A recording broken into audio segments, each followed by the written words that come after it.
بہت شدید مذمت ہے، مسئلہ سن لیں، بہت غور کریں بات ہے۔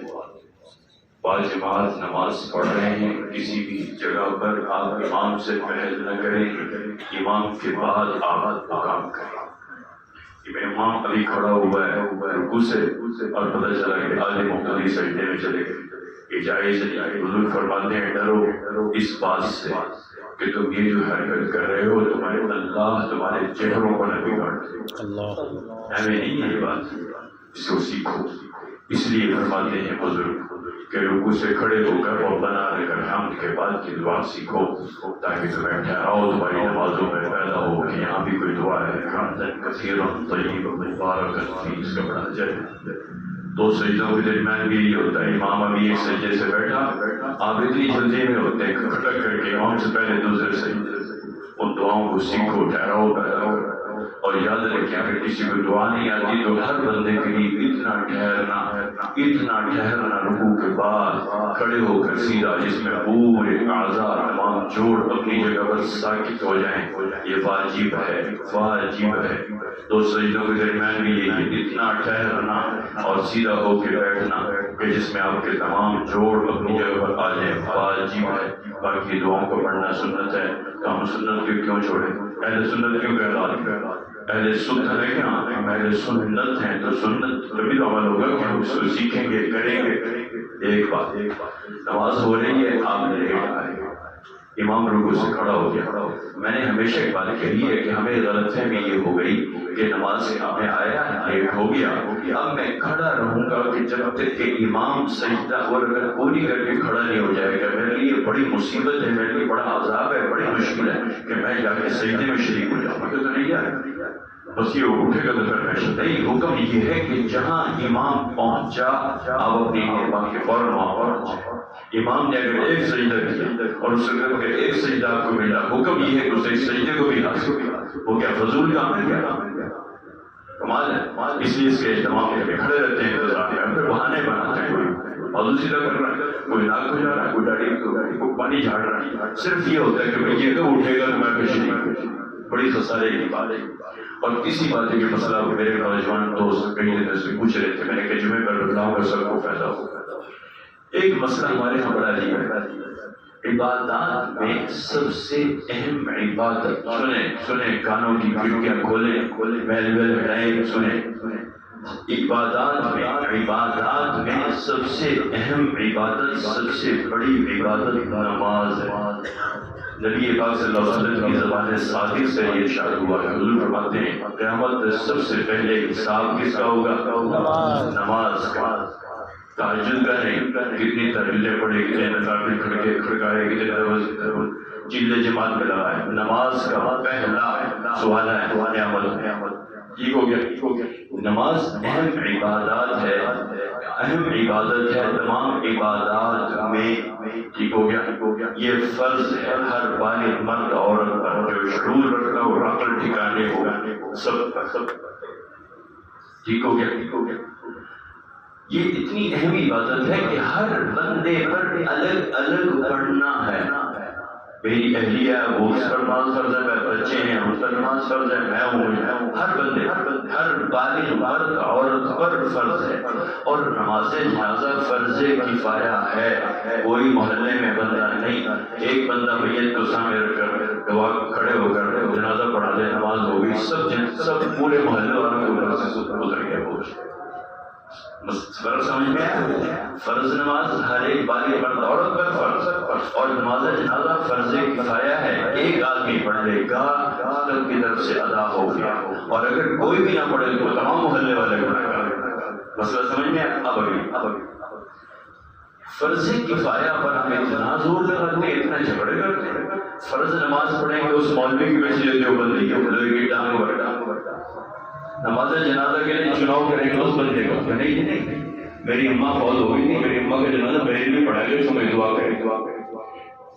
میں قرآن سر پر رکھ کر کہہ سکتا ہوں، قرآن لاؤ خان صاحب حلف دے کے کہہ رہا ہوں، میں آتا ہوں، جھگڑا نہیں، میں تو بہت جوڑ والا بندہ ہوں، میں امت میں توڑ کر قائل نہیں ہوں۔ قرآن کی یہ دیکھ لیں ذرا، یہ میرے ہاتھ میں قرآن ہے، اللہ کے رسول صلی اللہ علیہ وسلم نے زندگی میں 23 سالہ زندگی میں رسول اللہ کی ذات نے 110 جنازے کا مویش پڑھائے، کسی جنازہ کے بعد دعا نہیں کرے. یہ سب پہ قرآن ہے. کسی جنازے کے بعد حضور نے دعا نہیں کرے. اب جھگڑا کس پہ کریں گے کہ جنازے کے بعد دعا ہے نہیں ہے؟ میں آپ سے ایک سوال کر رہا ہوں. میری ماں فوت ہوئی، اب میں اس پر جھگڑ رہا ہوں کہ نماز جنازہ کے بعد دعا ہونی چاہیے. بہت اچھی بات ہے، آپ کا عقیدہ ہے، پڑھیں. مجھ سے اگر کوئی یہ پوچھ لے کہ بچہ تیری ماں کے جنازے میں تو خوش شریک ہے، باپ کے جنازے میں کھڑا ہے، تجھے یہ پتا ہے کہ اس نماز جنازہ میں فرض چیز کیا ہے؟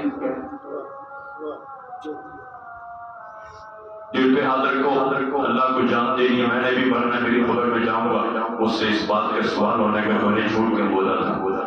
ایمانداری سے کہو یہ سیکھنا ضروری ہے یہ نہیں کہ نماز کے اندر ہم نے کیا پڑھنا ضروری. نماز جنازہ میں 4 چیزیں فرض ہیں. ایمانداری سے ہاتھ اٹھا کر کہہ سکتا ہے کہ میرے ساتھی اس مجمع سے اٹھائیں گے کہ میں جانتا ہوں 4 فرض ہیں. صرف اس کے جو کسی بزرگ کی صحبت میں بیٹھا وہ جس نے کوئی جماعت میں بہت آ کر مسائل کا مذاکرہ کیا، کوئی نہیں جانتا. فرض 4 چیزیں ہیں. کتنی؟ 4.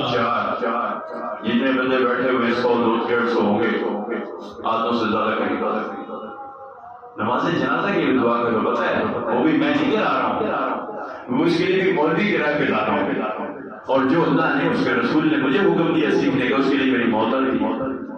میں ماں کے جنازے پہ کھڑا ہوں، دھوکہ کر ماں کے کھڑا ہوں، ابھی ادھر دیکھ رہا ہوں، ہاتھ اٹھا لی، ہاتھ گرا لی، تماشا بنا رکھے. خود دھوکہ کر رہا ہوں میری ماں کے جنازے کے ساتھ، اپنے ساتھ. اللہ رسول کے ساتھ دھوکہ نہیں، اپنے ساتھ دھوکہ، اپنے مرنے والے کے ساتھ. اس کو بھی تو سیکھو. سر حاضر بیٹھے ہوئے چھوٹا سا سوال ہے. میں طالب العلم ہوں، دیہاتی آدمی ہوں، بڑے بھائی میں میٹرک کرنا چاہ رہا ہوں، آپ کے پاس داخلہ نہیں. پوچھیں دنیا نہیں کہ سوال. انہوں نے پوچھا کہ آپ میٹرک کر رہے ہیں، کوئی سود بدھ ہے ABC سوال کرے گا یا نہیں؟ یہ فوراً کتابیں دینے کے میٹرک پوچھیں گے کہ بھائی کوئی آتا بھی ہے، غریب آتا تھا، میں کہوں وہاں جی. وہ کہیں گے بھائی میٹرک پہ نہیں جا سکتے، آپ پہلے ہی جماعتوں کی تیاری کریں.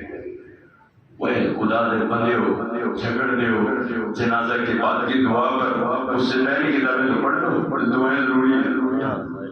کیوں نہیں؟ میٹرک پہ پہنچ کے لڑائی اس میں کر رہے. نماز جنازہ کی دعائیں سیکھیں اور پھر مجھے بتائیں کہ جنازے پہ کتنے لوگ جھگڑا کرتے ہیں کھڑے ہو کر. باپ کا جنازہ، ماں کا جنازہ، ماں جنازہ کے بعد دعا ہوگی، اس دعا پر ضرور جھگڑے. شرط یہ ہے کہ جو جھگڑالو ہے، جو فساد ڈال رہا ہے اس امت میں، اس کو نماز جنازہ آ جائے. اور یہ میری بات نہیں، میرے رسول کی بات ہے. 4 چیزیں فرض ہیں، کسی کو پتہ نہیں. وہ 4 کا پتہ نہیں. اور پتہ وہ کیا ہے؟ وہ دعائیں نہیں ہیں، فقط جنازہ کی 4 مرتبہ اللہ اکبر اللہ اکبر اللہ اکبر اللہ اکبر جنازہ ہو گیا.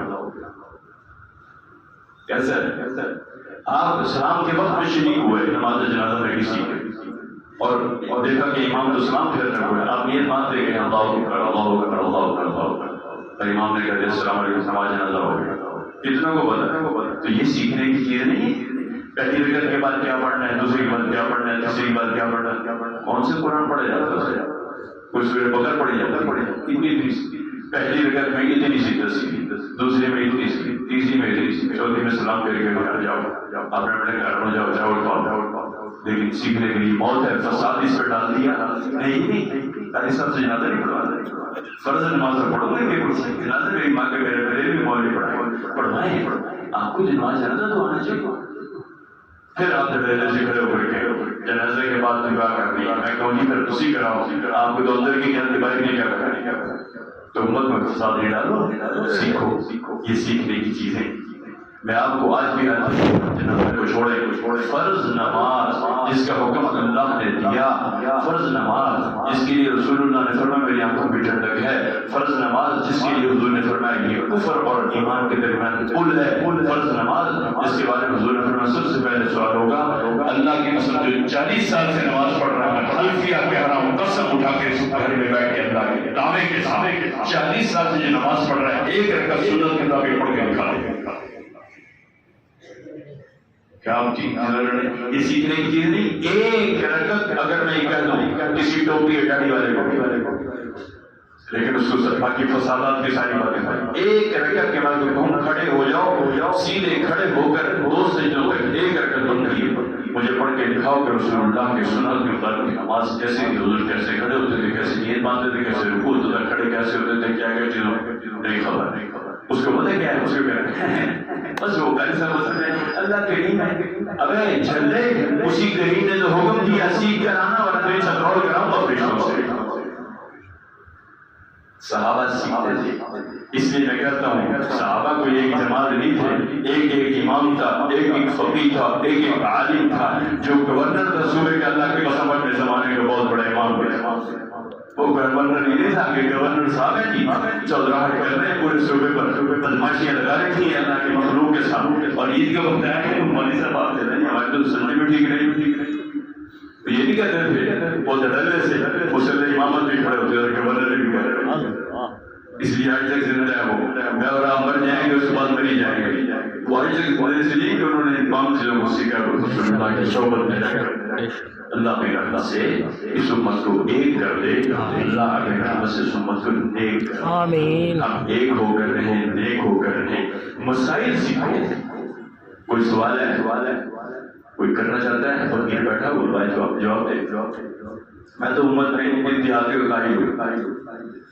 میں اللہ کی قسم اٹھا کر کہہ رہا ہوں, اس دروازے سے جو داخل ہو گیا مجھے کوئی خبر نہیں کون ہے, لیکن میں کہتا ہوں دین سے, اپنے علماء سے سیکھو. میں نہیں کہتا ہوں دیوبندی کے پاس جا کر دیوبندی کے پاس آئے نہیں, اپنے علماء سے سیکھ کر کرو پھر بھی بچو, ورنہ پھر آپ کو وہی کذاب ملیں گے غام کی جیسے دیوس کر آپ کو مسائل سکھائیں گے ٹی وی پہ بیٹھ کر. پتہ کون مرزا محمد علی جاننے بھی جیسے لوگ, ماشاء اللہ دیکھو کیا بات ہے, یعنی عجیب ہے اس امت کی بدقسمتی ہے, اس امت کی جہالت ہے, اس امت کی پاگل پن ہے, اس امت کا اجڑ پن ہے کہ علماء کو جنہوں نے سیکھے 10 سال مسائل سیکھے اس کے پاس نہیں. مرزا محمد علی جی جاننے میں کو بیٹھ کے سن رہے ہیں, کیا بات ہے, انجینئر مجھے مسائل سکھا رہے ہیں, کیا بات ہے, کیا ہو گیا امت کو عقل کے ناخن. الحمدللہ رب العالمین. اللہ کی رحمت سے